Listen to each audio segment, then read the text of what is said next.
Në prag të krishtlindjeve, një sipërmarrës milioner beson se nëna e tij është e mirë kujdesur, derisa merr një telefonat dëshpëruese që ndërpritet brutalisht.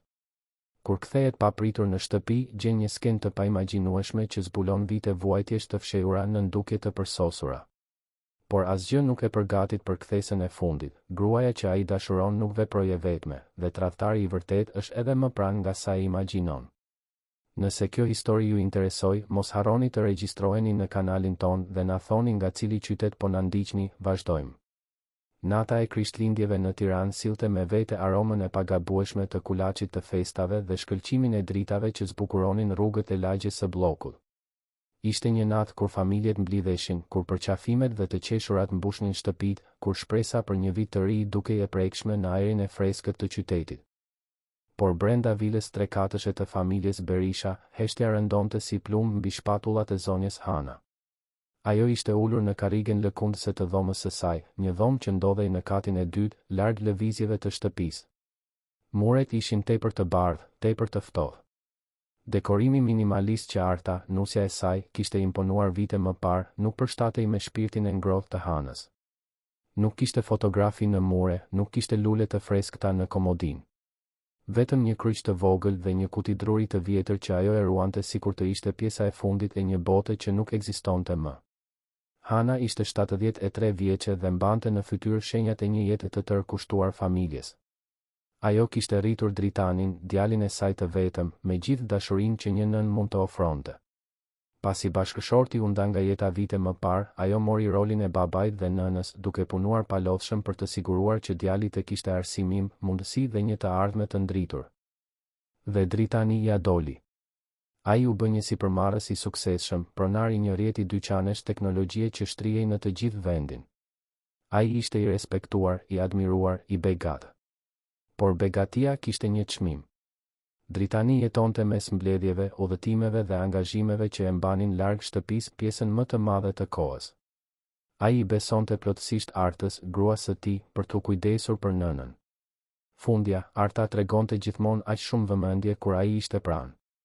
Gjithmonë kishte një buzëqeshje në buzë, gjithmonë pyeste nëse zonja Hana kishte nevojë për diçka, gjithmonë dukej sinqerisht e shqetësuar për mirëqenien e vjerrës. Ajo që dritani nuk dinte ishte se ajo buzëqeshje zhdukej sapo dera e jashtme mbyllej. Hana dëgjonte hapat e Artës në katin e poshtëm. Dinte të njihte tingullin e sandaleve me tak që godisnin mermerin e dhomës së ndenjes. Ishte një tingull që e bënte atë të mblidhej edhe më shumë në karrige, që e bënte të shtrëngonte me më shumë forcë kutinë e drurit që i qëndronte në prerë.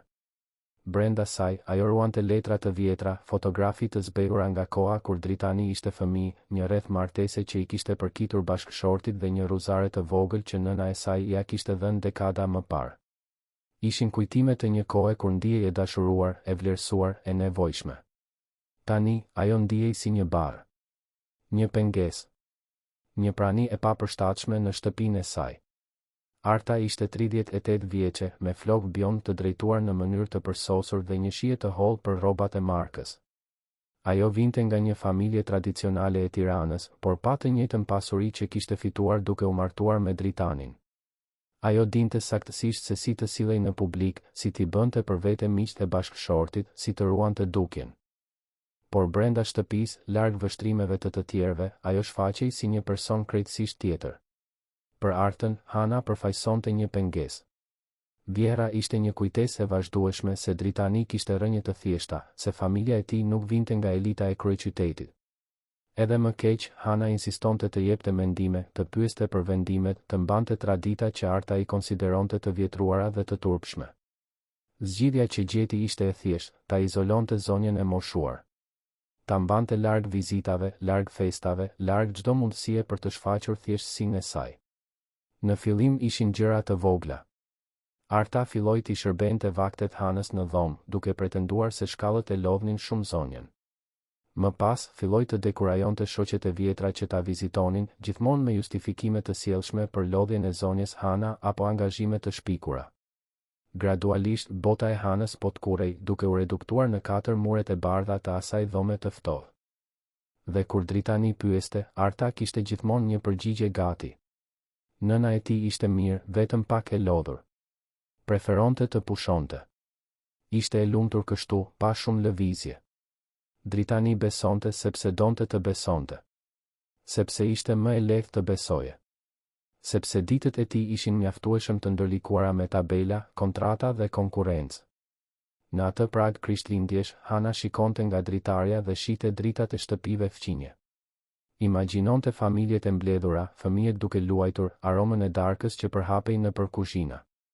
Nipi i saj, Blerimi, vetëm 5 vjeç, ishte në katin e poshtëm me nënën e tij. Ajo mund të dëgjonte të qeshurën e tij her pas here, një tingull që i ngrohte zemrën dhe në të njëjtën kohë ia thyente. Kishte javë që nuk e shihte siç duhet. Arta kishte gjithmonë një arsye për ta mbajtur djalin larg gjyshes. Thoshte se Hana ishte e lodhur, se kishte nevojë për qetësi, se fëmia bënte shumë shurm. E vërteta është se Arta nuk donte që Blerimi të lidhej me gjyshen. Nuk donte që djali të dëshmonte mënyrën se si ajo e trajtonte Hanën. Sepse ndonse kur nuk kishte ngritur dorë kundër vjerrës në mënyrë të drejtë për drejtë, Arta kishte armë të tjera po aq efektive. Fjalë therse, vështrime përbuzëse, heshtje të gjata.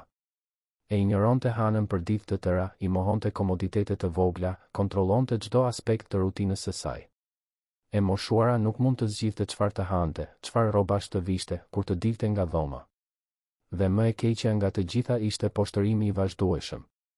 Arta insistonte ta trajtonte Hanën si një fëmijë të paftë për të marrë vendimet e veta. Flishte me zë të lartë, sikur zonja të ishte e shurdhër ose e hutuar. E korrigjonte përpara të huajve. Bënte komente delikate për pamjen e saj, moshën e saj, kotësinë e saj. Hana kishte mësuar se ishte më mirë të mos reagonte. Çdo përpjekje për të mbrojtur rezultonte në ditë edhe më të vështira. Arta kishte dhuntin ta bënte jetën të mjerueshme në mënyra që nuk linin shenja të dukshme. Dhe gjithmonë arrinte ta binte dritanin se gjithçka ishte vetëm një keqkuptim, një ndjeshmëri e tepruar e një zonje në moshë. Atë natë, megjithatë, diçka ishte ndryshe. Hana ndjente në ajër një tension të pazakontë. Arta kishte qenë veçanërisht e irrituar gjatë gjithë ditës. Dritani kishte telefonuar në mëngjes duke thënë se do t'i duhej të qëndronte edhe një ditë në Prishtinë për shkak të një mbledhjeje të minutës së fundit. Lajmi i kishte bërë sytë e Artës të shkëlqenin në një mënyrë që Hana e njihte mirë. Ishte shkëlqimi i dikujt që e dinte se do të kishte liri të plot, pa mbikëqyrje, pa pasur nevojë të shtirej. Gjatë darkës, të cilën Arta kishte insistuar t'ia shërbente sërish Hanës në dhomë, fjalët ishin veçanërisht të mprehta. Komente se si vjera ishte një gur në rrugë, se si prania e saj e bënte gjithçka më të vështirë, se si do të ishte më mirë po të ishte diku tjetër. Hana i gëlltiti të gjitha fjalët në heshtje, duke përtypur bukën që dukej sikur kthehej në rër në gojën e saj. Pasi Arta doli, duke marrë tabakan pothuajse të paprekur, Hana ndjeu peshën e një orë të vetmisë. Por këtë herë kishte diçka më shumë. Një frikë. Një ndjesi se diçka e keqe ishte gati të ndodhte. Duart i dridheshin teksa hapte kutinë e drurit dhe nxirrte një objekt që e kishte ruajtur prej vitesh, një telefon celular të vjetër që i kishte përkitur bashkëshortit. Ajo e mbante të karikuar, të fshehur për raste urgjente. Kur nuk kishte pasur nevojë ta përdorte. Deri atë natë. Me gishta që i dridheshin, formoi numrin e dritanin. Zileja ra një herë, 2 herë. Zemra e Hanës rrite fort në gjoks. Kur më në fund dëgjoi zërin e djalit, fjalët dolën të rrëmujshme, të ngarkuara me urgjencë dhe frikë. Ajo i kërkoi që të kthehej në shtëpi. Tha se kishte nevojë për të. Se diçka nuk ishte mirë. Dritani, i konfuzuar dhe i shqetësuar, po përpiqej të kuptonte se çfarë po ndodhte kur dera e dhomës u hap vrullshëm. Arta hyri si një uragan, me sytë që i shkrepëtinin nga zemërimi. Ja rrëmbeu telefonin nga duart Hanës dhe e vuri pajisjen në vesh. Zëri që përdori ishte krejtësisht tjetër. I ëmbël, i shqetësuar, mirëkuptues. I shpjegoi dritanit se nëna e tij po kalonte një nga ato momentet e konfuzionit që ndodhnin më shpesh kohët e fundit. Se mbase ishte koha për të konsideruar një ndihmë profesionale, mbase edhe një vend më të përshtatshëm për kujdes të specializuar. E siguroi se gjithçka ishte nën kontroll, se ai nuk kishte pse të shqetësohej, se mund t'i përfundonte angazhimet e tij në paqe. Dritani hezitoi. Hana mund të dëgjonte zërin e tij nga ana tjetër e linjës, duke pyetur, duke u përpjekur të kuptonte. Por Arta ishte bindëse. Gjithmonë kishte qenë. Kur e mbylli telefonin, buzëqeshja u zhduk menjëherë nga fytyra e saj. Ajo që ndodhi më pas, Hana preferonte të mos e kujtonte me detaje. Nuk pati agresion fizik, por pati diçka po aq shkatëruese. Arta e udhëhoqi, duke e mbajtur fort nga krahu, poshtë shkallëve. Hapat jehonin në shtëpinë e zbrazët. Blerimi ishte vënë tashmë në gjumë. Nuk kishte dëshmitar. Nën shkallët kryesore të vilës ishte një dollap i vogël që shërbente si depo. Ishte i ngushtë, i errët, pa aerosje të mirë. Arta hapi derën dhe, me një forcë befasuese për dik aq delikate në pamje, e shtyu Hanën brenda. Nuk ishte hera e parë. Tingulli i derës që kyçej nga jashtë jehoi si një dënim. Hana ishte vetëm në errësirë, e rrethuar nga aroma e lagështirës dhe produkteve të pastrimit. Mund të dëgjonte, të largët dhe të mbytur, tingullin e televizorit që luante këngë krishtlindjesh. Ironia ishte mizore. Jashtë, bota festonte dashurinë, bashkimin dhe shpresën. Brenda, ajo përballej me makthin e saj më të keq. Hana u mblodh në qoshe të dollapit, duke përqafuar gjunjët pas gjoksit. Lot të heshtur rridhnin në fytyrën e saj të rrudhur. Mendonte për dritanin, se si djali i saj nuk dinte asgjë. Se si kishte dështuar ta mbronte. Mendonte për blerimin, se çfarë shembulli po i jepte atij fëmijë të pafajshëm. Mendonte për jetën e saj, se si kishte arritur në atë pikë. Ndërkohë, në katin e sipërm, në një nga dhomat e shërbimit, Lulieta nuk mund të flinte. Ajo punonte si kujdestare shtëpie te familja Berisha prej 3 vitesh. Ishte një grua 42 vjeçe, nën e 2 fëmijëve që studionin në shkollë publike. Kishte nevojë për atë punë. Kishte nevojë për rrogën. Por pesha e ndërgjegjes po bëhej e padurueshme. Lulieta e dinte. Ajo kishte parë dhe dëgjuar gjëra që e mundonin. Kishte dëshmuar mënyrën se si Arta e trajtonte zonjën Hana kur mendonte se askush nuk po e shihte. Kishte dëgjuar komentet mizore, kishte qenë dëshmitare e poshtërimit të vazhdueshëm. Dhe atë natë, kishte dëgjuar debatin, kishte dëgjuar hapat në përshkallë, kishte dëgjuar tingullin e derës së dollapit që kyçej. Zemra e saj ishte e ndarë. Nga njëra anë, frika se do të humbiste punën, se nuk do të mund të mbante fëmijët. Nga ana tjetër, faji që qëndronte në heshtje përballë një padrejtësie të tillë. Lulieta ishte përpjekur disa herë ta ngushëllonte zonjën Hana Fsheurazi. I çonte një çaj të ngrohtë, një batanie shtesë, fjalë të ëmbla të përshpëritura kur Arta nuk ishte rrotull. Por e dinte që nuk ishte mjaftueshëm. Javë më parë, Lulieta kishte marrë një vendim të rrezikshëm. Kishte arritur në një moment guximi të regjistronte në video një nga skenat ku Arta e poshtëronte Hanën verbalisht. E kishte ruajtur skedarin në celularin e saj, pa e ditur saktësisht se çfarë të bënte me të. Kishte frikë ta përdorte, frikë nga pasojat. Por gjithashtu nuk mund ta fshinte. Ishte një provë. Ishte e vërteta e regjistruar. Atë natë, pasi dëgjoi Hanën duke u mbyllur në dollap, Lulieta mori celularin e saj me duar që i dridheshin. Duhej të bënte diçka. Duhej që dikush ta dinte. U përpoq ta transferonte videon në një pajisje ruajtjeje, duke menduar ta mbante në një vend të sigurt. Por në nxitim e sipër dhe nga nervozizmi, bëri një gabim. Në vend që ta ruante skedarin lokalisht, aplikacioni e dërgoi videon në një adresë emaili të vjetër që ishte e sinkronizuar me pajisjen. Një email që rastësisht i përkiste një llogarie korporative që dritani e kontrollonte rrallë, por që ishte ende aktive. Skedari u dërgua. Evidenca ishte në hapësirën digjitale, duke pritur të zbulohej. Lulieta nuk e vuri re gabimin menjëherë. Vetëm e hoqi celularin dhe qëndroi zgjuar, duke parë tavanin, duke u lutur që në një farë mënyre drejtësia të triumfonte. Poshtë, e mbyllur në dollapin e errët, edhe zonja Hana lutej. Lutej që të gdhihej. Lutej që djali i saj, në një farë mënyre, të shihte të vërtetën. Lutej që të kishte ende kohë për ta ndryshuar atë histori.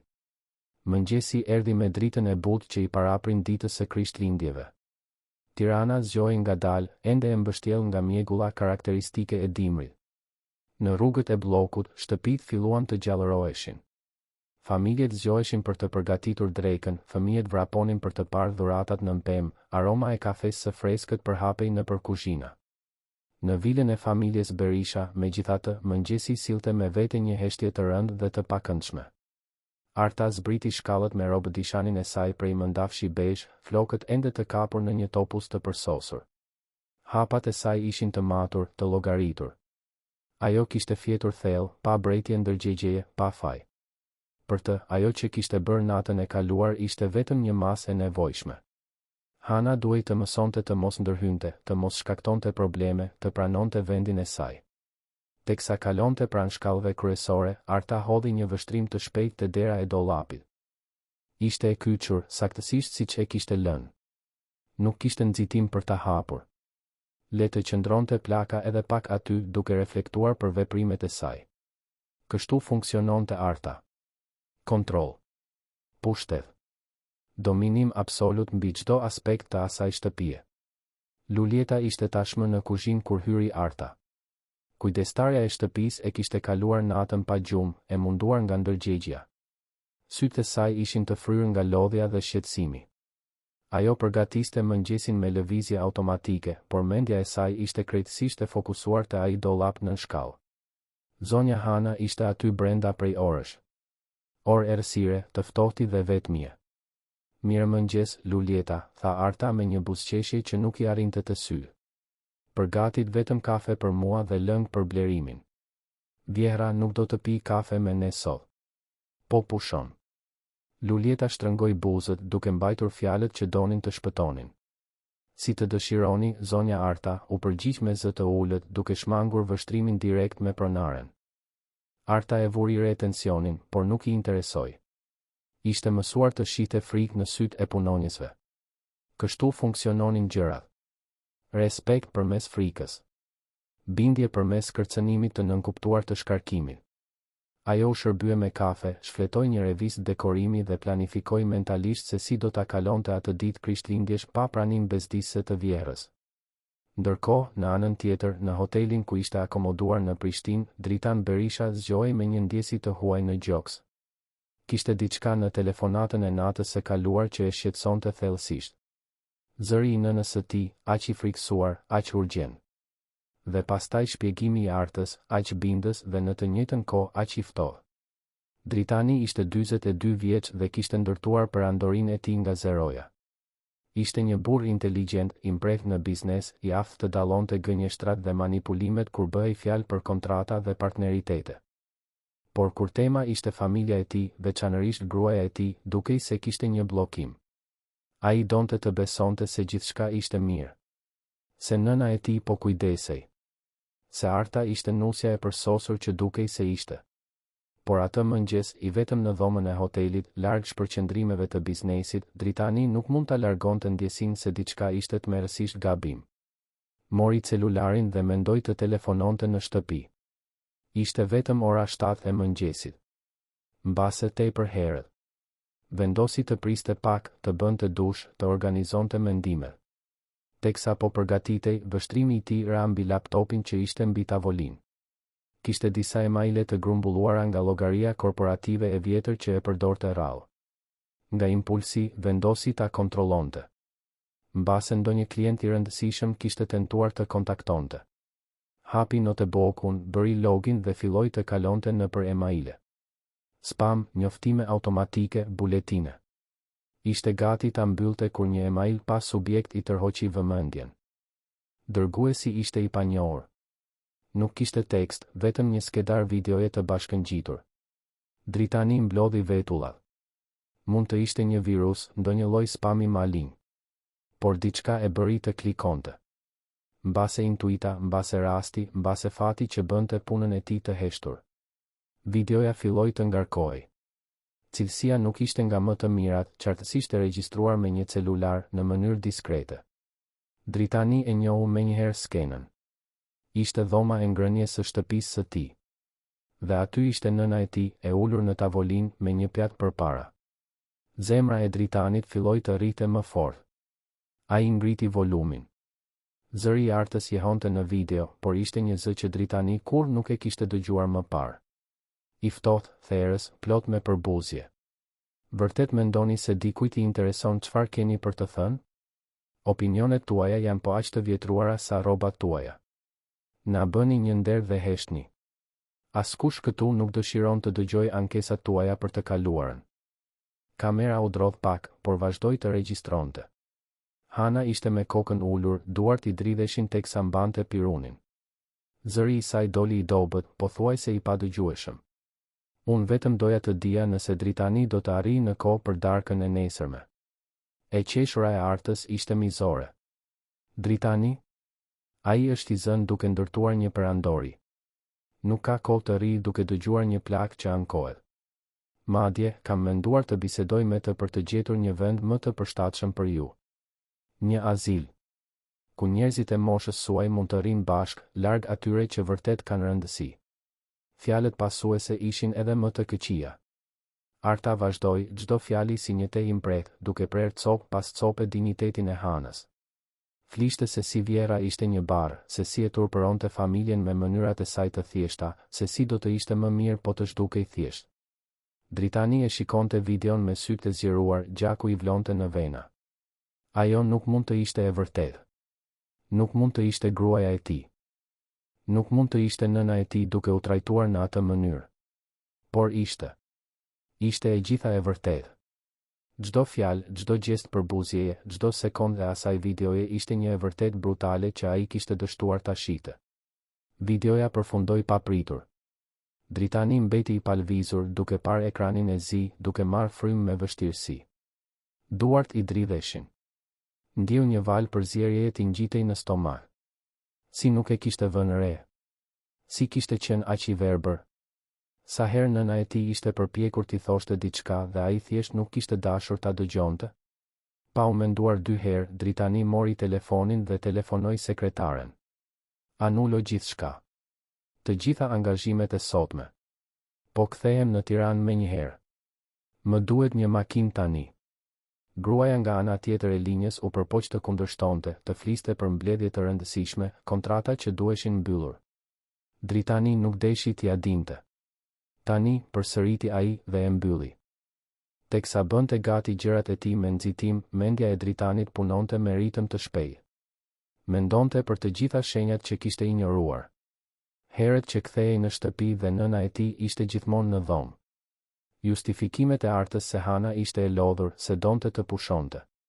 Rastet kur u përpoq të bisedonte me nënën dhe ajo duke e largët, madje edhe e frikësuar.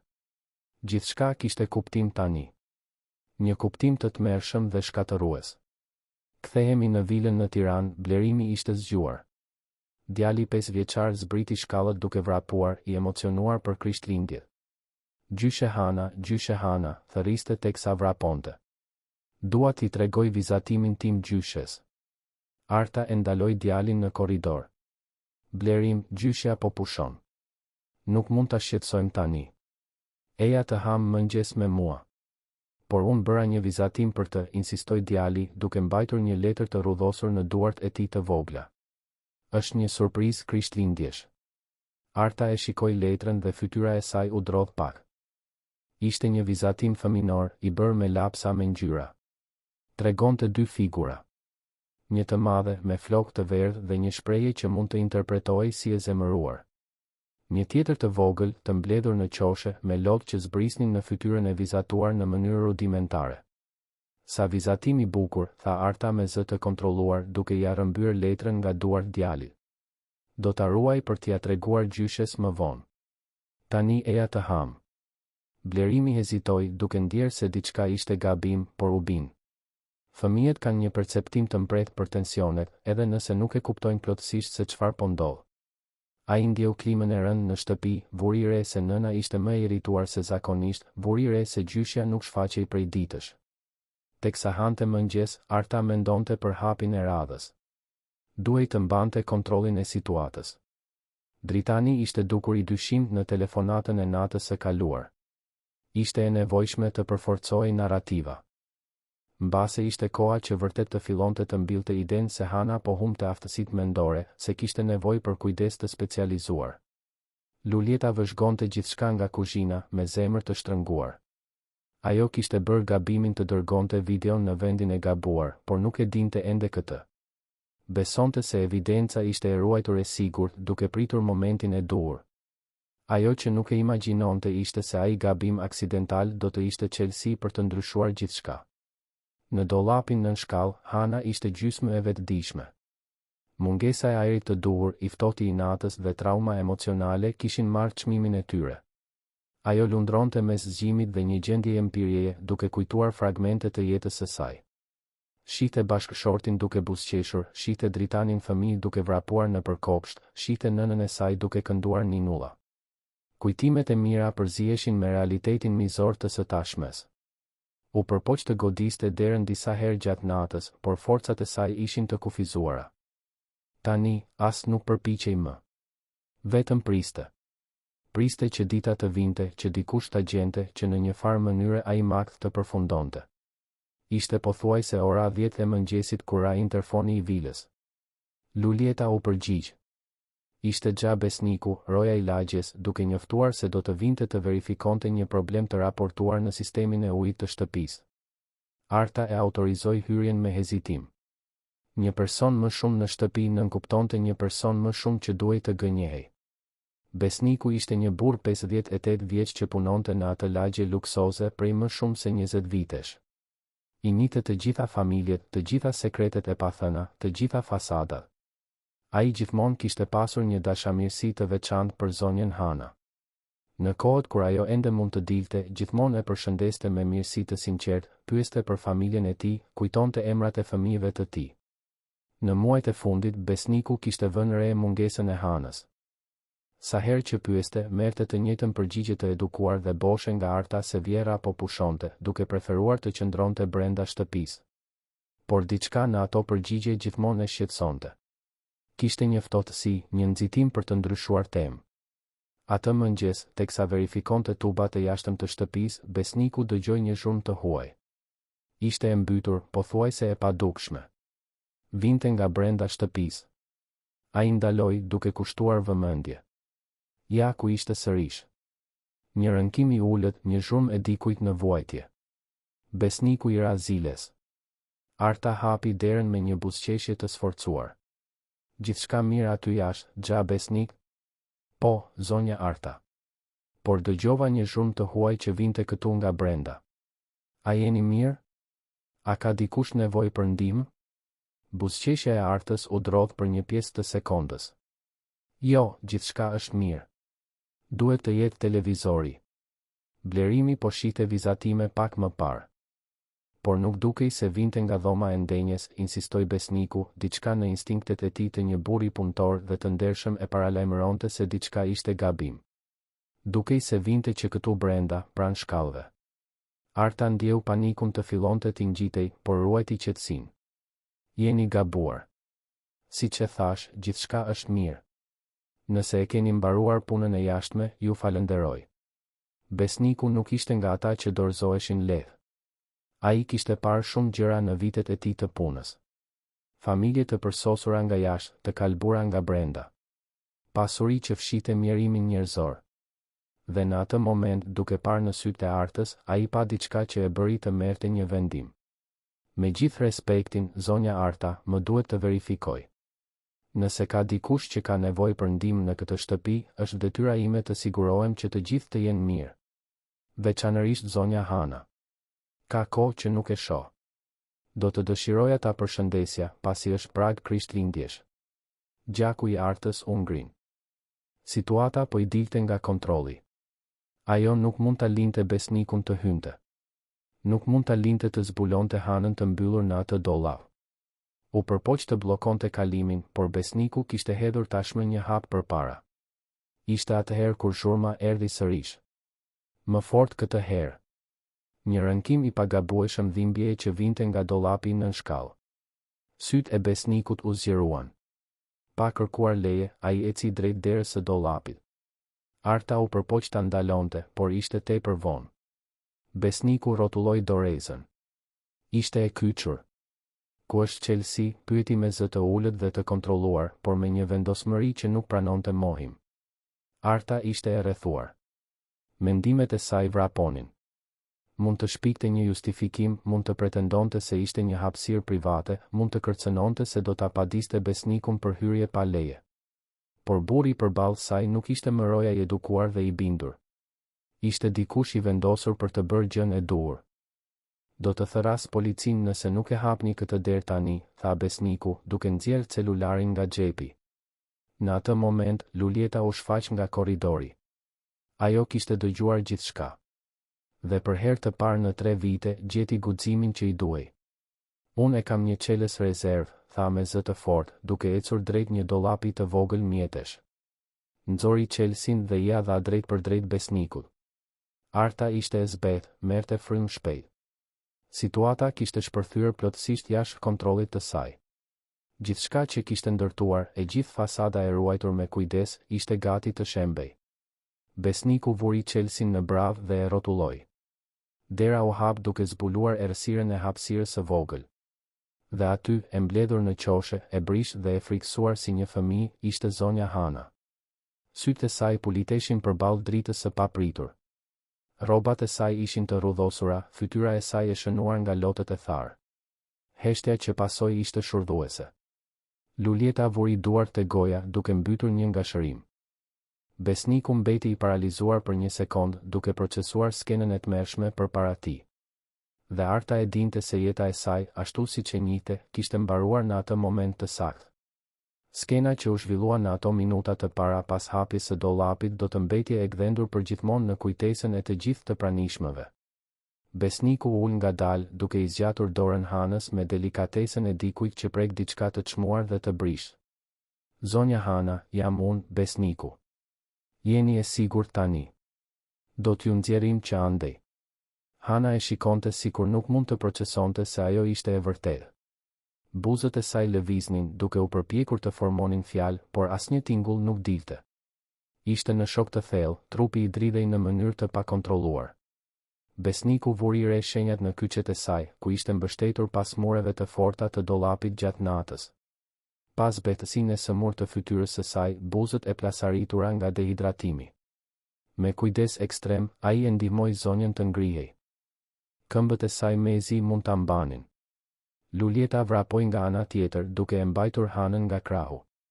Së bashku, e shoqëruan të moshuarën deri te divani i dhomës së ndenjes. Drita e ditës që hynte nga dritaret dukej se e verbonte Hanën, e cila kishte kaluar aq shumë orë në errësirë absolute. Arta mbeti e paralizuar në korridor, fytyra e saj e shndërruar në një maskë paniku të kontrolluar. Mendja e saj punonte ethshëm, duke kërkuar një dalje, një shpjegim të mundshëm, diçka që mund ta përmbyste atë situatë katastrofike. Por për herë të parë në vite, ajo ishte krejtësisht pa argumente. Lulieta, silli ujë, një batanie dhe telefon në urgjencën, urdhëroi besniku me zë të fortë. Pastaj shikoi direkt Artën. Dhe ju mos lëvizni nga kjo shtëpi. Do të telefonoj zotin Dritan tani. Jo, filloi Arta, zëri i saj doli më i lartë se zakonisht. Ju nuk e kuptoni. Ajo konfuzohet her pas here, mbyllet vetë, unë do të hapja derën më vonë, po prisja vetëm të qetësoj. Besniku e ndërpreu me një vështrim që nuk pranonte asnjë shpjegim. Zonja Hana ishte e kyçur nga jashtë. Çelësi ishte nga ana e jashtme e derës. Mos u përpiqni të më gënjeni. Kam parë shumë gjëra në këtë jetë për të mos e njohur mizorinë kur e shoh. Blerimi u shfaq në krye të shkallëve, duke fërkuar sytë, i tërhequr nga zërat e lartë. Mami, çfarë po ndodh? A është mirë gjyshja? Arta u ngjit duke vrapuar shkallët, mori djalin në krah dhe e çoi sërish në dhomë. Rri këtu duke luajtur, shpirti im. Mami duhet të zgjidh disa gjëra. Zëri i saj ishte i tensionuar, i thyer. Blerimi e shikoi me atë perceptim befasues që kanë fëmijët, duke ndjerë se diçka shumë serioze po ndodhte. Ndërkohë, Lulieta u kthye me ujë dhe një batanie. U ul në gjunjë pranë Hanës dhe i ofroi gotën. Zonja arriti të pinte me glënjka të vogla, duart ende i dridheshin shumë për ta mbajtur gotën vetë. Më vjen keq, zonja Hana, përshpëriti Lulieta, lotët rridhnin lirshëm në fytyrën e saj. Duhet të kisha bërë diçka më parë. Duhet të kisha qenë më guximtare. Hana e shikoi dhe, për herë të parë që kur ishte nxjerrë nga dollapi, tiparet e saj u zbutën pak. Nuk ishte faji yt, arriti të murmuriste me zë të ngjirur dhe të dobët. Edhe ti kishit frikë. E di. Besniku ishte tashmë në telefon. kishte gjetur numrin e Dritanit përmes administratës së lagjes. Kur sipërmarrësi u përgjigj, zëri i tij ishte i tensionuar. Besnik, çfarë ka ndodhur? Po kthehem në Tiranë tani, jam rrugës. Zoti Dritan, duhet të vini në shtëpi menjëherë. E gjeta nënën tuaj të mbyllur në një dollap. Ajo është shumë keq.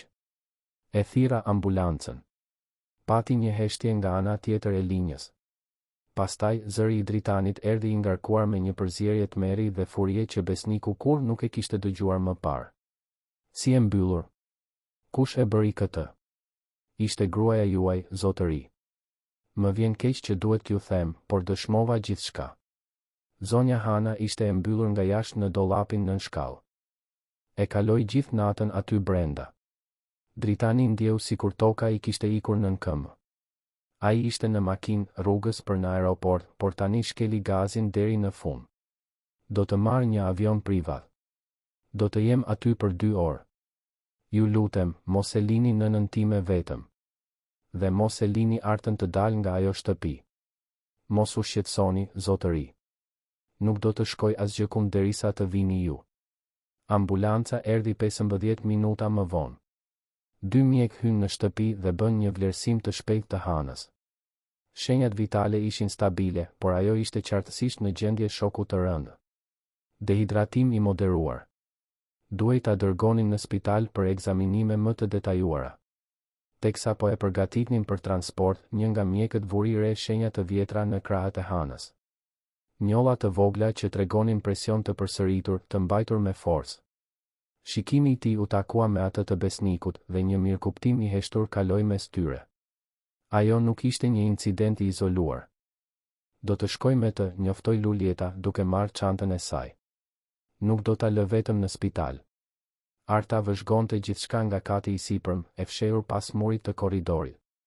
Mendja e saj ishte në panik të plotë. Duhej të mendonte, duhej të planifikonte. Dritani po kthehej dhe ai do të dinte gjithçka. Por mbase kishte ende një shans. Mbase mund ta kontrollonte dëmin. Fundja, ajo kishte diçka që Dritani nuk e imagjinonte. Kishte një letër nën mëngë të ruajtur prej vitesh. Zbriti shkallët duke u përpjekur të ruante qetësinë. Besniku e vëzhgoi me dyshim teksa ajo merrte çantën e saj. Do të shkoj edhe unë në spital. Është vjera ime, kam të drejtë ta shoqëroj.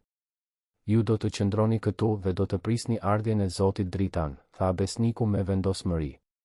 Nuk është një sugjerim. Arta e shikoi me furi në sy, por e kuptoi se nuk kishte zgjedhje. Roja ishte i vendosur dhe, edhe më keq, ai ishte dëshmitar i gjithçkaje. U kthye në dhomën e ndenjes dhe u ul në divan, duart e kryqëzuara në prehër, duke u përpjekur të dukej e qetë ndërsa brenda saj bota po shembej. Në spital, Hana u dërgua në një dhomë urgjence. Mjekët bën një sër ekzaminimesh. Përveç dehidratimit dhe shokut emocional, gjetën diçka më shqetësuese. Kishte shenja të stresit të zgjatur, tension të lartë të patrajtuar dhe, kur ekzaminuan trupin e saj me më shumë vëmendje, zbuluan lëndime të vogla që tregonin episode të përsëritura të izolimit. Shenja në shpatulla, gërvishtje sipërfaqësore në duar, shenja të dikujt që kishte luftuar kundër hapësirave të ngushta më shumë se një herë. Mjekja përgjegjëse, Doroteuta Krasniqi, ishte një grua 50 vjeçare me përvojë të gjerë në raste delikate. Ajo ul pranë shtratit ku Hana po pushonte, tani e lidhur me një serum dhe me shenjat vitale që monitoroheshin. Zonja Hana, më duhet t'ju bëj disa pyetje. Jeni e sigurt këtu? Askush nuk do t'ju lëndoj. Hana e shikoi me sy të lodhur. Ndihej aq e raskapitur sa mezi mund t'i mbante syt hapur. Por diçka në zërin e ëmbël të doktoreshës e bëri të donte të fliste. Për herë të parë në vite, dikush vërtet po e dëgjonte. Kjo ka ndodhur më parë, apo jo? Ju kanë mbyllur në atë dollap herë të tjera. Hana pohoi ngadalë, lotët filluan të rridhnin sërish. Kur ajo udhëton. Kur mendon se kam bërë diçka gabim. Kur dëshiron të më dënoj sepse ekzistoj. Doroteuta ndjeu zemërimin t'i ngjitej, por ruajti zërin e qetë dhe profesional. Prej sa kohësh ndodh kjo? Vite, pëshpëriti Hana. Që kur u martua me djalin tim. Në fillim ishte vetëm me fjalë. Pastaj filloi të bëhej më keq.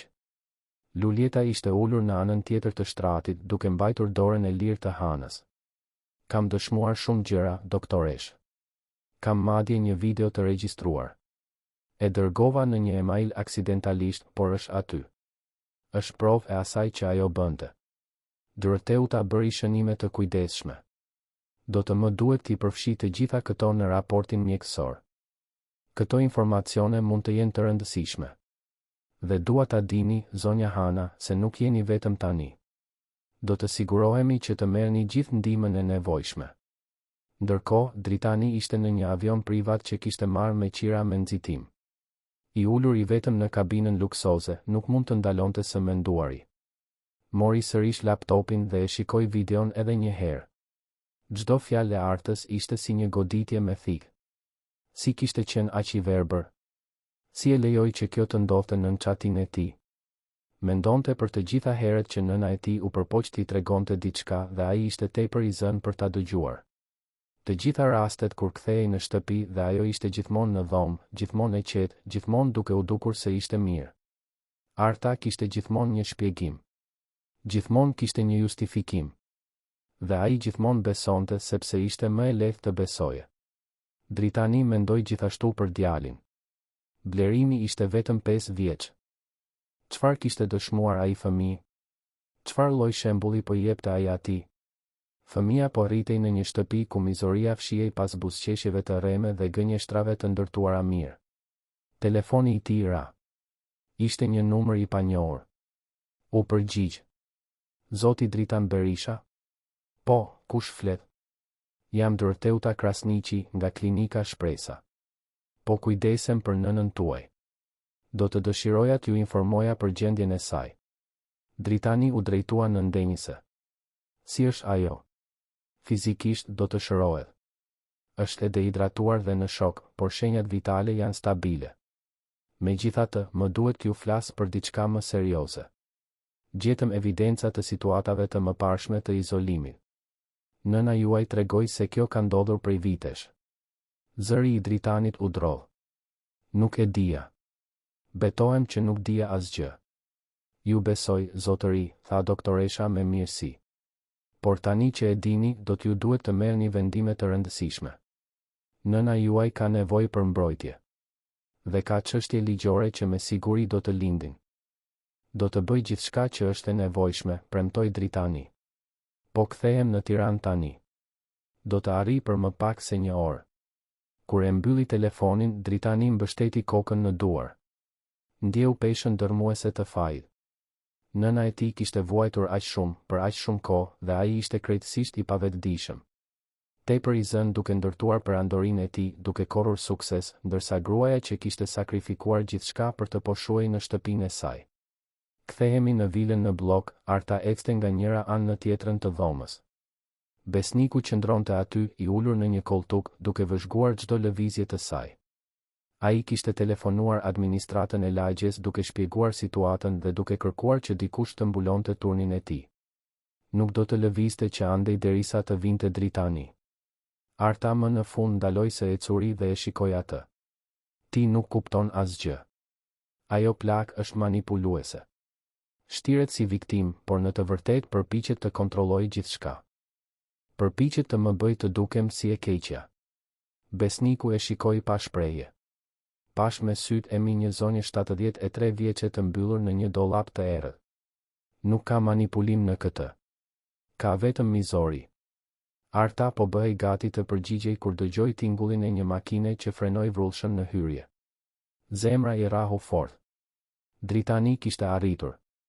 Dhe për herë të parë në martesën e saj, ajo ndjeu frikë të sinqert nga bashkëshorti.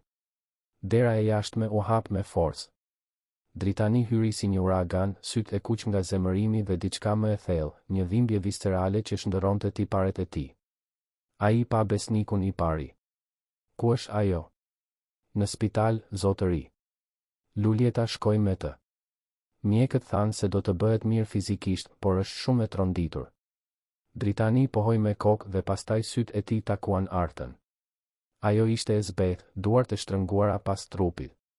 U përpoq të buzëqeshte, u përpoq të fillonte një shpjegim, por ai ngriti dorën duke e ndërprerë. Jo. Nuk dua t'i dëgjoj gënjeshtrat e tua tani. E pash videon. Pash çfarë bëre. Dëgjova çfarë i thoshe nënës sime. Gjaku i Artës u ngrin. Çfarë videoje? Dritani mori celularin dhe tregoi ekranin. Ajo e njohu skenën menjëherë. Ishte videoja që Luljeta kishte regjistruar. Fytyra e saj u zbeh edhe më shumë. Si e kishte marrë ai atë? Nuk ka rëndësi si e mora, tha Dritani sikur t'i lexonte mendimet.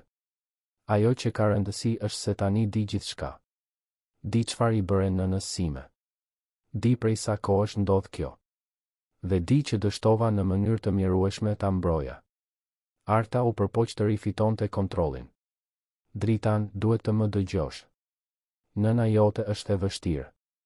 Ajo nuk pranon që unë kujdesem për këtë shtëpi. Ajo përpiqet të më sfidoj gjatë gjithë kohës. Unë vetëm po përpiqesha të mbaja rregullin. Rregullin? Zëri i Dritanit doli i ulët dhe i rrezikshëm. Ti e quan mbylljen e një të moshuare në një dollap të errët gjatë gjithë natës mbajtje të rregullit? Ishte vetëm për disa orë. Që ajo të reflektonte. Që ajo të mësonte. Dritani hodhi një hap përpara dhe Arta instinktivisht u tërhoq. Nëna ime e kaloi natën e Krishtlindjeve të mbyllur në një dollap. Vetëm. E friksuar. Për shkakun tënd. Dhe ti ende përpiqesh të justifikohesh? Ishte atëherë kur Arta e kuptoi se argumentet nuk do të funksiononin më. Ajo duhej të përdorte letrën e saj të fundit. Me një shprehje që ndryshoi nga brishtësia në diçka më llogaritse, ajo foli. Përpara se të bësh diçka për të cilën do të pendohesh, Dritan, të sugjeroj të mendohesh mirë. Kam dokumente. Kam informacione. Gjëra që ti nuk do të dëshiroje të bëheshin publike. Dritani ndaloi, syt i mblodhi. Për çfarë po flet? Arta buzëqeshi, por ishte një buzëqeshje e ftohtë dhe kërcënuese. Mendon se nuk di për llogaritë offshore? Për kontratat me emra të rrem? Për negociatat që anojnë nga ilegalja? Kam kopje të gjithçkaje. Dhe nëse përpiqesh të më largosh, nëse përpiqesh të më dënosh për atë që ndodhi me nënën tënde, do të sigurohem që e gjithë kjo të bëhet publike. Kompania jote, reputacioni yt, gjithçka do të shkatërrohet. Heshtja që pasoi ishte e rëndë. Besniku vëzhgonte gjithçka në shok. Dritani ndjente kurthin duke u mbyllur rreth tij. Arta nuk ishte vetëm mizore. Ishte llogaritse. Helmuese. Dhe ishte përgatitur për këtë moment prej kohësh. Por përpara se dikush të mund të përgjigjej, Razilja e derës. Ishin dy persona të veshur me rroba zyrtare. U prezantuan si punonjës social. Ishin njoftuar nga spitali pas raportit të Dorotheutës. Vinin të hetonin situatën e zonjës Hana dhe të vlerësonin sigurinë e banesës. Zbulimi sapo kishte filluar. Dhe askush aty nuk e imagjinonte se sa e thellë ishte ajo humner ende. Punonjësit social hyrën në vil me një qëndrim profesional që menjëherë ndryshoi atmosferën e mjedisit. Më e moshuara, një grua rreth të 50-tave e quajtur Vjollca, u prezantua me vendosmëri. Jemi nga shërbimi i mbrojtjes së të moshuarve. Kemi marrë një thirrje urgjente nga klinika, shpresa për një situatë që përfshin zonjën Hana Berisha. Duhet të bëjmë disa pyetje dhe të inspektojmë banesën. Arta ndjeu panikun t'i ngjitej në fyt, por sforcoi një buzëqeshje të edukuar. Sigurisht, jeni të mirë pritur. Pati një keqkuptim sot në mëngjes, por gjithçka po zgjidhet. Vjollca shkëmbeu një vështrim me kolegen e saj më të re, shpresën, dhe të dyja e vunë re menjëherë tensionin në ajër. Dritani hodhi një hap përpara. Jam Dritan Berisha, djali i zonjës Hana. Sapo erdha nga Prishtina pasi u informova për atë që i ka ndodhur nënës sime. Ai hodhi një vështrim therrës drejt Artës. Dhe nuk ishte një keqkuptim. Ishte diçka shumë më serioze. Besniku gjithashtu u prezantua. Isha unë ai që e gjeta zonjën Hana të mbyllur në dollapin nën shkallë. Ajo e kaloi gjithë natën aty. Ishte në gjendje shoku kur e nxorëm. Shpresa shënonte gjithçka në një blok ndërsa Vjollca vazhdonte. Do të na duhet ta shohim atë dollap.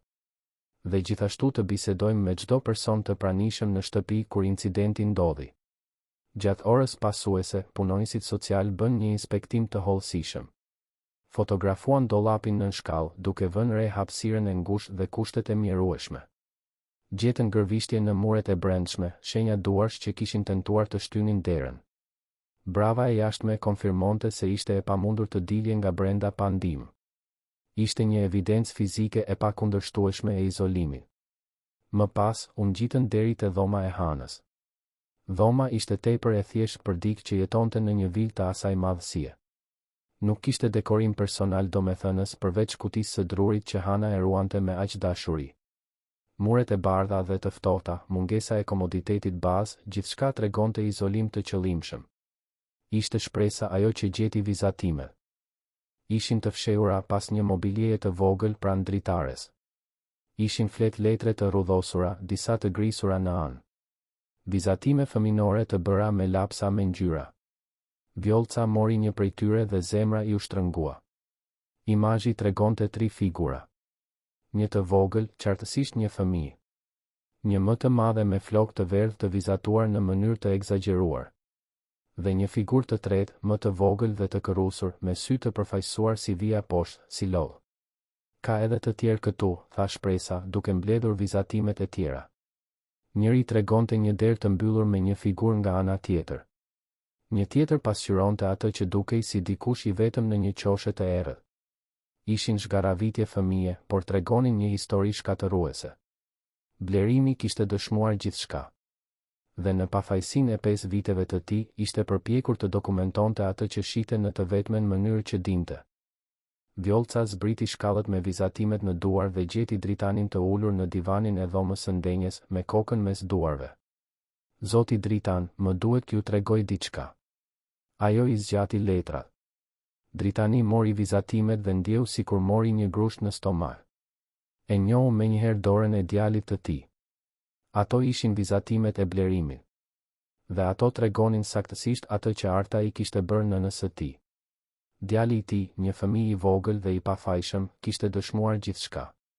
Kishte parë gjyshen të vuante dhe, pa e kuptuar plotësisht se çfarë po ndodhte, ishte përpjekur ta shprehte atë dhimbje përmes artit. Ku ishin këto vizatime, pyeti me zë të ngjirur. Në dhomën e nënës suaj. Të fshehura pas një mobiljeje. Besoj se djali juaj i linte aty për të, si një formë ngushëllimi. Lotët filluan të rridhnin në fytyrën e Dritanit. Ai kishte dështuar jo vetëm me nënën e tij, por edhe me djalin e tij. Blerimi ishte rritur duke dëshmuar situata që asnjë fëmijë nuk duhet t'i shohë. Dhe Dritani ishte tepër i zënë, tepër i munguar për ta vënë re. Arta, e cila vëzhgonte gjithçka nga larg, ndjeu tokën të ikte nën këmbë. Vizatimet e Blerimit ishin një provë që ajo nuk e kishte parashikuar. Nuk mund të pretendonte keqkuptim apo konfuzion kur kishte evidencë vizuale të krijuar nga vetë djali i saj. Një fëmijë nuk gënjente në vizatimet e tij. Vetëm pasqyronte atë që shihte. Vjollca e ktheu vëmendjen te Arta. Zonja Arta, më duhet të më shoqëroni për një bisedë private. Shpresa, të lutem, vazhdo dokumentimin e banesës. Në dhomën e ngrënies, larg të tjerëve, Vjollca u ul përballë Artës. Shpreja e saj ishte serioze dhe profesionale. Do të jem e drejtë për drejtë. Evidencat tregojnë një model sistematik të neglizhencës emocionale dhe izolimit të një personi të moshuar të cenueshëm. Kjo është shumë e rëndë. Përveç kësaj, duket se një fëmijë është ekspozuar vazhdimisht ndaj këtyre situatave traumatike. Arta u përpoq të ruante qetësinë. Unë u kujdesa për vjerën time prej vitesh. I dhash çati, ushqim, gjithçka që i duhej. Nëse në disa momente u desh të isha më e rrept, ishte për të mirën e saj. Të jesh e rrept nuk përfshin mbylljen e dikujt në një dollap gjatë gjithë natës, u përgjigj Vjollca pa dorashka. Dhe sigurisht nuk përfshin ekspozimin e një fëmije ndaj këtij lloji mjedisi toksik. Do të rekomandoj që zonja Hana të mos kthehet në këtë shtëpi derisa të vendosen masa mbrojtëse. Dhe gjithashtu do të sugjeroj shoqërim psikologjik për djalin tuaj. Ju nuk mund ta bëni këtë, tha Arta, zëri i saj më në fund zbuloi dëshpërim. Kjo është shtëpia ime. Blerimi është djali im. Është shtëpia e Zotit Dritan, teknikisht. Dhe Blerimi është një fëmijë që ka nevojë për mbrojtje. Ashtu si zonja Hana. Rekomandimet e mia do të shkojnë në një raport zyrtar që do t'u dërgohet autoriteteve kompetente. Ndërkohë, në spital, Hana filloi të shërohej fizikisht. Serumi e kishte ndihmuar me dehidratimin dhe ajo mundte tani t'i mbante sytë hapur për periudha më të gjata. Lulieta qëndronte pranë saj, duke i mbajtur dorën, duke i ofruar fjalë ngushëllimi. Lulieta, tha Hana me zë të dobët, faleminderit që qëndrove me mua. Ti ishe gjithmonë e mirë kur askush nuk po shikonte. Lulieta i shtrëngoi dorën me dashuri. Duhet të kisha bërë më shumë. Duhet të kisha pasur guxim më parë. Dorotheuta hyri në dhomë me një tablet në duar. Zonja Hana, si po ndiheni? Më mirë, doktoresh. Fizikisht, të paktën. Kjo është mirë. Por dua të flas për hapat e radhës. Ju nuk mund të ktheheni në atë shtëpi derisa situata të mos jetë zgjidhur plotësisht. Do të rekomandoj të qëndroni në një mjedis të sigurt, mbase me djalin tuaj, ose në një rezidencë të asistuar të përkohshme nëse preferoni. Hana pohoi ngadalë. Vetëm dua të shoh nipin tim. Duhet ta di se ai është mirë. Jam e sigurt se kjo do të rregullohet, e siguroi doktoresha.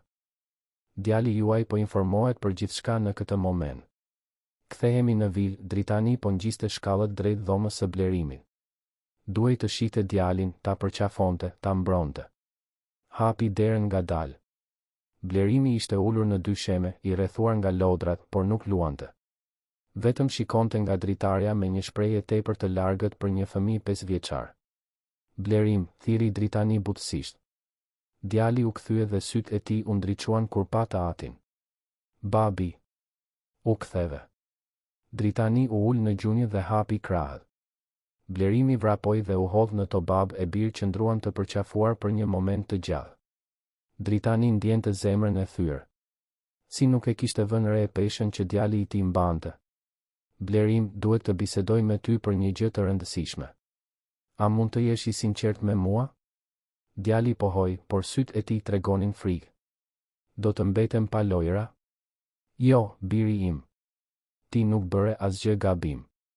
Në të vërtetë, ata që gabuan ishin të rriturit. Unë gabova. Dritani mori frymë thellë. Më trego, a e shije kur mami bëhej e keqe me gjyshen? Blerimi uli shikimin, duke kafshuar buzën. Zëri i tij doli në një pëshpërim. Mami thoshte gjëra të këqija. Thoshte se gjyshja na pengonte. Ndonjëherë e fuste gjyshen në atë vendin e errët poshtë shkallëve. Dritani ndjeu vrerin t'i ngjitej. Dhe ti e ke parë këtë të ndodhte disa herë? Djali pohoi, lotët filluan të rridhnin. Unë bëja vizatime për gjyshen që ajo të mos ishte e trishtuar. Ilia në dhomën e saj. Por mami më tha të mos të tregoja ty, tha se ti do të bëheshe i keq me ne. Dritani e tërhoqi djalin më pranë. Unë kur nuk do të bëhesha i keq me ty sepse tregove të vërtetën. Kur? Dhe më vjen keq, birë. Më vjen keq që nuk e vura re. Që nuk mbrojta ty dhe gjyshen. A do të bëhet mirë gjyshja, pyeti Blerimi me zërin që i dridhej. Do të bëhet, po. Dhe ti gjithashtu. Do të kujdesem për ju të dy. Premtoj. Në atë moment, Dritani mori një vendim. Nuk kishte rëndësi se çfarë arta kërcënonte të publikonte, nuk kishte rëndësi se çfarë mund të ndodhte me kompaninë apo reputacionin e tij. Asgjë nga këto nuk vlente më shumë se siguria e nënës së tij dhe djalit të tij. Ai kishte ndërtuar një perandori, por pothuajse humbi familjen e tij në proces. Ishte koha për të vendosur prioritetet. Zbriti shkallët me Blerimin në krah dhe gjeti Vjollcën duke përfunduar raportin. Punonjësja sociale e shikoi me seriozitet. Zoti Dritan, e përfunduam inspektimin. Raporti im do të jetë i qartë për rëndësinë e situatës. Rekomandoj fuqishëm të merrni masa të menjëhershme për të mbrojtur si nënën ashtu edhe djalin tuaj. E kam vendosur tashmë. Arta do të dalë nga kjo shtëpi sot. Do të bëj që nëna ime të jetoj me mua dhe Blerimin në një mjedis të sigurt. Dhe do të kërkoj gjithë mbështetjen e nevojshme, ligjore dhe psikologjike për të gjithë ne. Arta, e cila dëgjonte gjithçka nga dhoma e ngrënies, doli si një furi. Ti nuk mund të më dëbosh nga shtëpia ime. Kjo nuk është shtëpia jote, tha Dritani me një qetësi që fshinte stuhinë e brendshme. Është në emrin tim. Dhe pas asaj që bëre, ti nuk qëndron më asnjë minutë këtu. mund të bësh valigjet ose të dalësh me rrobat që ke veshur. Ti zgjidh. Të paralajmërova, Dritan. Kam dokumentet. Kam si të shkatërroj. Dritani e shikoi me një shprehje që Arta kur nuk e kishte parë më parë. Ishte një përzierje e zhgënjimit të thellë dhe vendosmërisë së palëkundur. Bëj çfarë të duash, Arta. Publiko çfarë të kesh. Unë do të përballem me pasojat. Por nëna ime dhe djali im nuk qëndrojnë më asnjë sekond nën kontrollin tënd. Besniku, i cili vëzhgonte gjithçka, ndjeu një respekt të thellë për Dritanin në atë moment. Si përmarrësi më në fund kishte gjetur atë që vërtet kishte rëndësi. Arta e kuptoi se kishte humbur. Kishte humbur kontrollin, kishte humbur lojën, kishte humbur gjithçka. Shpreha e saj ndryshoi nga zemërimi në diçka më llogaritse. Mirë. Do të dal. Por kjo nuk ka mbaruar. Avokati im do të kontaktoj. Dua ndarjen e drejtë të pasurisë. Dhe dua të drejtat e vizitës për djalin tim. Të drejtat e vizitës do të diskutohen me punonësit social dhe psikologët e pranishëm, tha Vjollca duke ndërhyrë. Bazuar në atë që pash sot, çdo kontakt me fëmijën do të duhet të jetë i mbikëqyrur derisa të bëhet një vlerësim i plotë. Arta u ngjit shkallëve duke goditur fort këmbët, duke përplasur derën e dhomës bashkëshortore. Filloi të hidhte rrobat dhe objektet personale në valigje në mënyrë të pakujdesshme. Mendja e saj punonte tashmë në lëvizjen e radhës. Ajo nuk do të dorëzohej aq lehtë. Kishte dokumentet komprometuese për Dritanin. Kishte njohuri për bizneset e familjes. Dhe kishte kontakte, avokat të shtrenjtë që mund ta shndërronin atë situatë në favor të saj. Por kishte diçka që Arta nuk e dinte. Diçka që ishte gati të ndryshonte plotësisht lojën. Dritani mori celularin dhe bëri një telefonat. Më duhet të flas me ty. Është urgjente. Po, për ato kontratat që diskutuam muajin e kaluar. Kam nevojë për ndihmën tënde. Nga ana tjetër e linjës ishte Albani, vëllai i Dritanit. Albani punonte në kompaninë e familjes duke u kujdesur për pjesën financiare dhe administrative. Gjithmonë ishte parë si i besueshmi, i organizuari, ai te i cili Dritani kishte besim të plot për të mbajtur bizneset në punë ndërsa ai udhëtonte. Albani dëgjoi për mbledhjen e asaj që kishte ndodhur dhe zëri i tij erdhi i shqetësuar. O Zot, Dritan. Nuk dija asgjë për këtë. Arta gjithmonë dukej aq e përshtatshme. Ashtu është. Edhe unë nuk e dija. Por tani kam nevojë për ndihmën tënde. Ajo po kërcënon të publikoj informacione për kontrata të dyshimta. A di ti diçka për këtë? Pati një pauzë nga ana tjetër. Një pauzë tepër të gjatë. Dritan, unë duhet të bisedojmë personalisht. Toni i zërit të vëllait ndezi një alarm në mendjen e Dritanit. Alban? Për çfarë po flet? Jo në telefon. Po vi aty tani. Do të arri për 20 minuta. Kur telefonata përfundoi, Dritani mbeti me një ndjesi të huaj në stomak. Kishte diçka në zërin e Albanit që ai nuk mund ta identifikonte. Diçka që tingëllonte si faj. Vjollca dhe Shpresa përfunduan raportin dhe u përgatitën të dilnin. Zoti Dritan, do të merrni një kopje zyrtare të raportit ton brenda 48 orëve. Rekomandoj të kërkoni orientim ligjor për hapat e radhës. Dhe, ju lutem, na mbani të informuar për vendodhjen e zonjës Hana për ndjekjen e rastit. Do ta bëj këtë. Faleminderit për punën tuaj. Pasi punonësit social dolën, Vila mbeti në një heshtje të rëndë. Blerimi ishte përgjumur në divan, i raskapitur emocionalisht. Luljeta telefonoi nga spitali duke njoftuar se Hana ishte stabile dhe po pushonte. Besniku u ofrua të qëndronte derisa Arta të dilte plotësisht nga shtëpia, duke siguruar që asgjë të mos shkatërrohej apo të merrej në mënyrë të papërshtatshme. Arta zbriti me 3 valigje dhe një shprehje të ftohtësisë së pastër. Nuk e shikoi Dritanin, nuk u përshëndet me djalin që flinte. Vetëm eci drejt derës. Por përpara se të dilte, u kthye edhe një herë të fundit. Do të pendohesh për këtë, Dritan. Do ta shohësh se sa shumë do të pendohesh. Dera u mbyll pas saj. Dhe për herë të parë në vite, vila e familjes Berisha mori frymë e lehtësuar. Por stuhia ishte larg përfundimit. Sepse Dritani ende nuk e dinte të vërtetën e plotë. Ende nuk e dinte se tradhtia vinte shumë më pranë nga sa e imagjinonte. Dhe se ditët e ardhshme do të sillnin zbulime që do të trondisnin gjithçka që ai mendonte se njihte për familjen e tij. Dita tjetër u gdhi me një qiell gri mbi Tiranë, re të rënda që kërcënonin me shi në çdo moment. Dritani mezi kishte fjetur.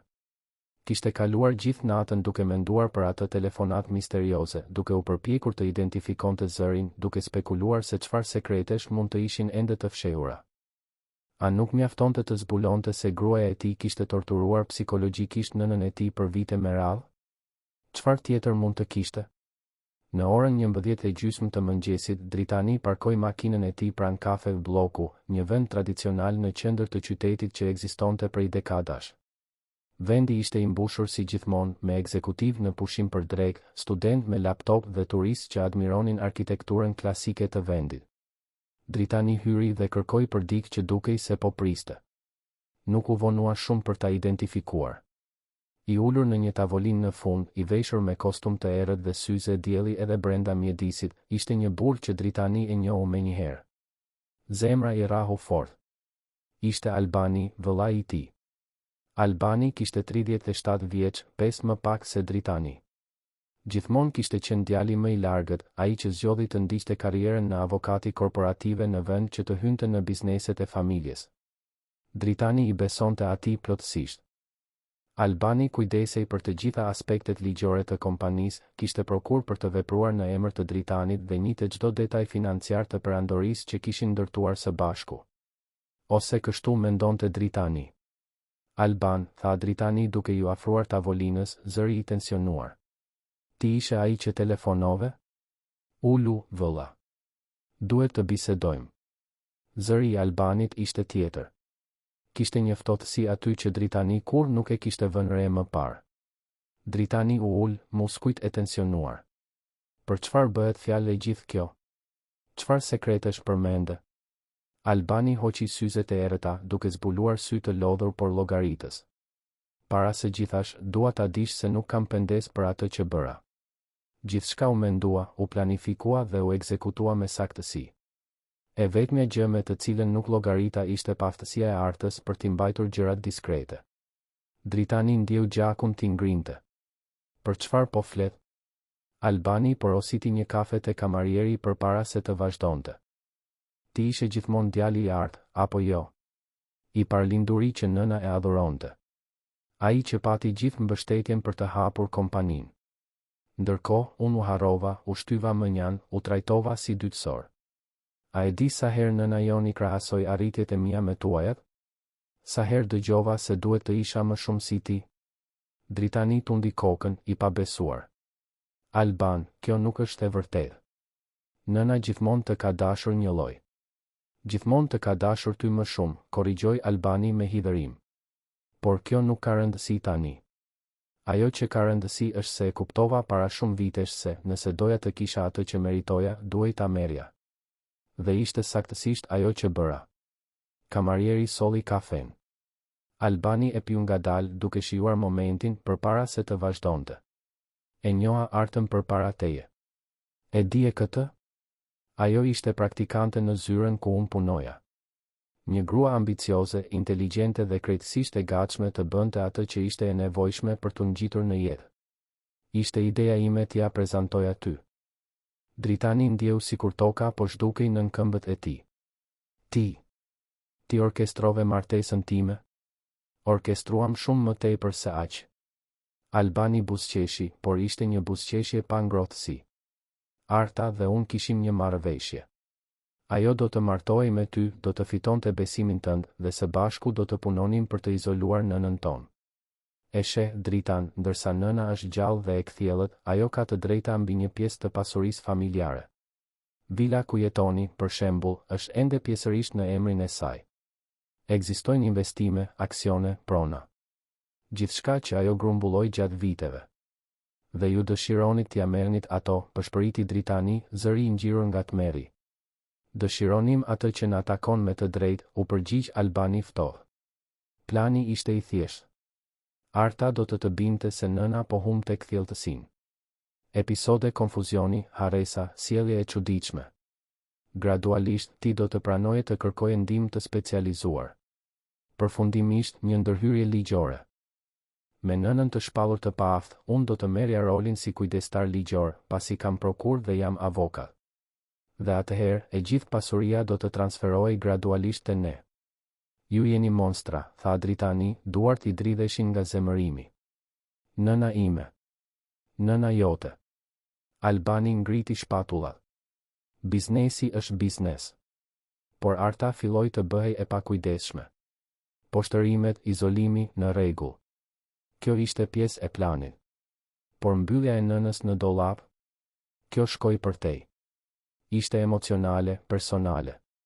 Dhe tërhoqi vëmendje të tepërt. Kur mora vesh se ti kishe zbuluar gjithçka, e kuptova se duhej të distancohesha nga Arta përpara se ajo të më tërhiqte me vete. Prandaj telefonove, kuptoi Dritani. Për të shpëtuar veten. Për të hedhur gjithë fajin te ajo. Saktësisht. Albani mbaroi kafen.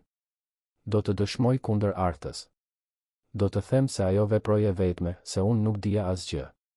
Kam dokumente që vërtetojnë versionin tim. Emaile ku unë supozohet se pyetja për trajtimin që ajo I bënte nënës. Regjistra bisedash ku unë shfaqja shqetësim. Dritani u ngrit vrullshëm, duke rrëzuar karrigen. Ti nuk do të dalësh I palagur nga kjo. Albani mbeti I ulur, I qetë. Nuk kam asnjë provë kundër meje, Dritan.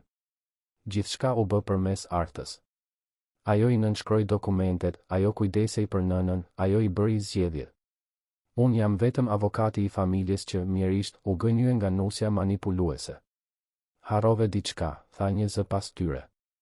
Të dy vëllezërit u kthyen.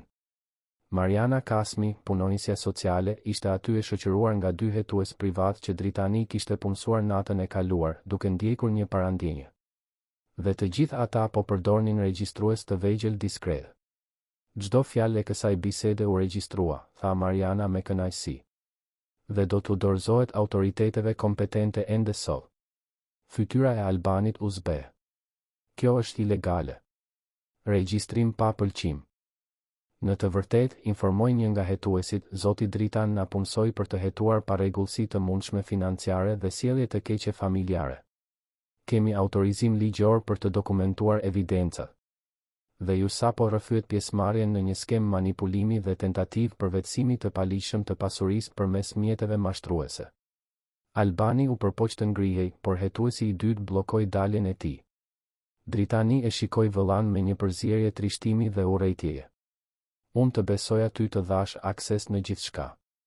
Dhe ti e përdore atë për të shkatëruar nënën tonë. Albani nuk u përgjigj. Mask e tij e besimit kishte rënë më në fund, duke zbuluar vetëm panik dhe dëshpërim.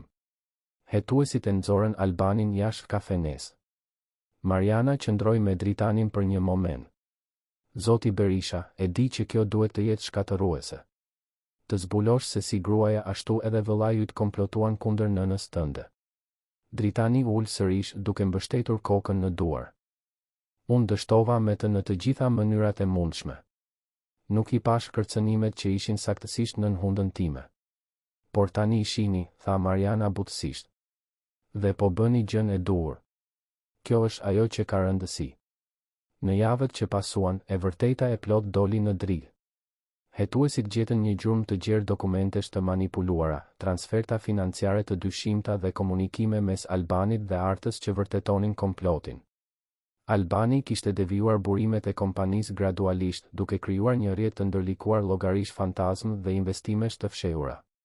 Qëllimi përfundimtar ishte të deklaronin hanën të paaftë, të merrnin kujdestarin dhe pastaj, ngadalë, të thithnin të gjithë pasurinë që ishte ende në emrin e saj. Arta, e përballur me evidencat dhe duke e kuptuar se Albani e kishte tradhtuar duke rrëfyer dhe duke u përpjekur të hidhte gjithë fajin të ajo, më në fund u thye. U dha hetuesve të gjitha detajet e skemës, duke përfshirë regjistrimet e bisedave me Albanin ku diskutonin hapur planet. Ishte hakmarrja e saj kundër burrit që ishte përpjekur ta përdorte si kokë turku. Situata ligjore u zhvillua shpejt. Albani u largua nga të gjitha funksionet e tij në kompani dhe u përball me procese për përvetësim, mashtrim dokumentar dhe konspiracion. Arta, ndonse kishte bashkëpunuar me hetimet, ende përballej me pasoja të rënda për veprimet e saj kundër Hanës. Të dy do të kishin një rrugë të gjatë përpara në gjykata. Por për Dritanin, më e rëndësishmja ishte nëna e tij. Hana doli nga spitali pas një jave. Dritani transformoi krejtësisht dhomën e saj në vilë. Muret u lyen me nuanca të ngrohta bezh dhe të verdhë të hapur, perde të reja që linin të hynte drita e diellit, fotografi familjare të kornizuara kudo. Ai solli mbrapsht të gjitha objektet personale që Arta i kishte fshehur gjatë viteve, çdo kujtim të çmuar që Hana ruante nga e kaluara. Dhoma e saj tani kishte jetë. Kishte ngjyrë. Kishte dashuri. Blerimi gjithashtu kaloi në përndryshime. Dritani e çonte çdo javë në seanca terapie për fëmijë, ku djali ngadalë procesonte gjithçka që kishte dëshmuar. Vizatimet e trishtuara u zëvendësuan gradualisht me imazhe më të gëzueshme. Lule, diell, familja bashkë dhe duke buzëqeshur. Një pasdite, 3 muaj pas ngjarjeve të atyre krishtlindjeve fatkeqe, Hana ishte ulur në kopshtin e vilës. Dritani kishte punësuar një peizazhist për të rigjallëruar hapësirën dhe tani kishte trëndafila që çelnin, një pellg të vogël me peshë dhe stola druri nën hijen e pemëve të vjetra. Lulieta solli çaj të ftohtë dhe biskota. Që kur Dritani kishte marrë përsipër menaxhimin e shtëpisë, ajo punonte në kushte krejtësisht të tjera. Rrogë dinjitoze, pushime të respektuara dhe mbi të gjitha, një mjedis respekti dhe mirësie. Zonja Hana, solla biskotat tuaja të preferuara, tha Lulieta me një buzëqeshje të sinqertë. Faleminderit, e dashur. Ulu këtu me mua pak. Lulieta u ul në stol pranë Hanës. Të dyja gratë kishin zhvilluar një lidhje të thellë përmes traumës së përbashkët dhe shërimit gradual. Ndonjëherë ende nuk e besoj se gjithçka ka ndryshuar aq shumë, rrëfeu Hana. Zgjohem në mëngjes dhe ende pres të shoh ato mure të bardha dhe të ftohta. Ende pres të dëgjoj zërin e saj duke më thënë se jam një barë. Lulieta i shtrëngoi dorën. Por atëherë zgjoheni vërtet dhe shihni se jeni e sigurt. Se jeni e dashur. Se keni vlerë. Hana buzëqeshi, por kishte lodh në sy. E di çfarë më lëndonte më shumë? Nuk ishte dollapi, nuk ishin fjalët mizore. Ishte ndjesia se djali im nuk më shite. Se unë isha bërë e padukshme për personin që desha më shumë në këtë botë. Ai ju sheh tani, tha Lulieta. Dhe kur më nuk do të ndaloj së ju pari. Sikur u thirr nga fjalët, Dritani u shfaq në kopsht duke mbajtur blerimin për dorë. Djali vrapoi deri te gjyshja dhe u hodh në prerin e saj. Gjyshe, gjyshe, shiko çfarë vizatova sot në shkollë. Ishte një vizatim me ngjyra i një shtëpie me 3 persona përpara. Ai tregoi çdo figurë. Ky është babi, kjo është gjyshja dhe ky jam unë. Jemi një familje e lumtur. Hana e përqafoi nipin duke lejuar që lotët më në fund të binin. Jemi po, shpirti im. Jemi një familje e lumtur. Dritani u ul në bartë e këmbët e nënës. Ishte larguar pak nga bizneset duke deleguar më shumë përgjegjësi dhe duke prioritizuar kohën cilësore me familjen.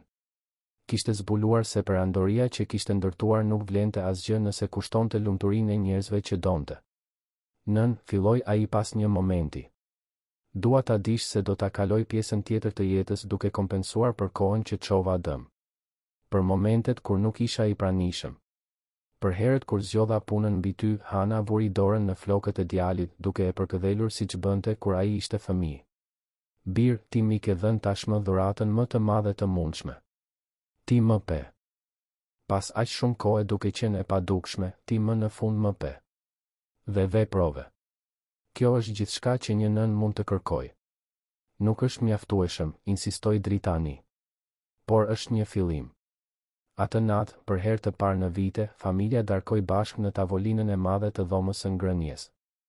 Nuk kishte më vakte të izoluara në dhoma të ftohta. Nuk kishte më heshtje të tensionuara. Kishte biseda të qeshura, Blerimi tregonte histori nga shkolla, Hana ndante kujtime nga e kaluara, Dritani planifikonte një udhëtim në plazh për pushimet e ardhshme.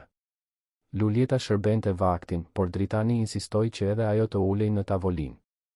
Ti je pjesë e kësaj familjeje, tha ai. Dhe në këtë shtëpi, familja ha bashkë. Ishte gjatë ëmbëlsirës kur Hana bëri një njoftim. Kam filluar të shkruaj sërish.